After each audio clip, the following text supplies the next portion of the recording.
রাইসগুলো এবার মিশিয়ে দিচ্ছি। দুই বোনে আকাম করছে, ওকে দিয়ে পায়ের ছাপ করাবে। ও ক্রিয়েটিভিটি। আলতা মুছে গেছে, সাদা আলতা। আর এদিকে রাইস মেশানো চলছে। এই আর একটা রাইস করে দিবি। এরাম এরাম এরাম এরাম। চলো রাইসগুলো এবার মিশিয়ে দিচ্ছি। এবার সবজিগুলোকে মিশিয়ে দিচ্ছি। এদিকে আমি রান্না বান্না করছি, ওদিকে তো আমার মেয়ের তো আলপনাই শেষ হচ্ছে না। 3টে লেয়ার করে দেবো এরকম করে। এর মধ্যে একটুখানি ঘি দিয়ে দিয়ে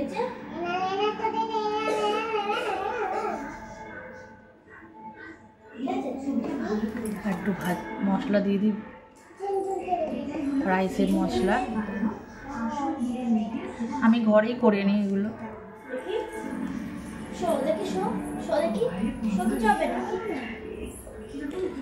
বাবা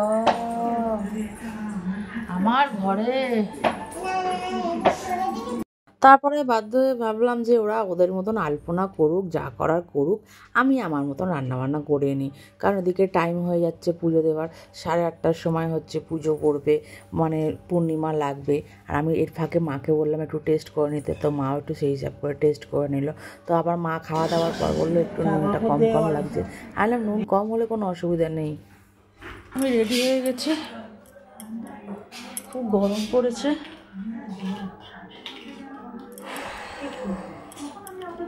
আমার বড় অর্ধেক কাজ ছেড়েই রেখেছে, আর আমার কাজ।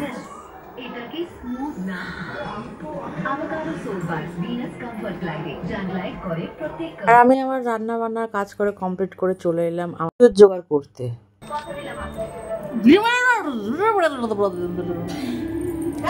আর 9টা বেজে গেছে, আমার মেয়ের এখনো আলপনা হয়নি। যে সুন্দর হয়েছে, কে করে দিয়েছে রে?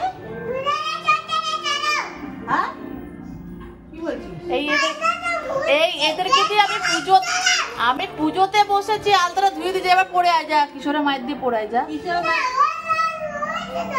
না আলতা নেই, দিয়ে এসছে, ফেরত দিয়ে এসছে আলতা।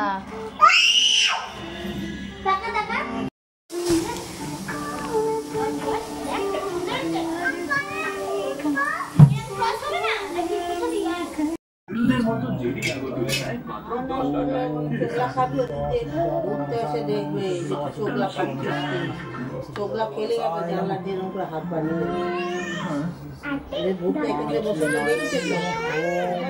মুখটা সরা, অন্যটা ঢেকে গেছে। হ্যাঁ না, অন্যটা মুখটা ঢেকে গেছে, একটু খুলে দাও, ব্যস্ত। জ্বালিয়ে দাও আগে। চোখলা খেলে কিন্তু মুখ ধরবে, জানলা দিয়ে দেখছি। এই মাকে ধরবি না, বিয়াই বলে কথা, কোনো কথা হবে না। না বলছি পড়বে না। আর আমরা কিন্তু হচ্ছে প্রত্যেক বছরের মতনই ওর বাবাই পুজো করে, কারণ আমরা কোনো ঠাকুরমশাই আনি না।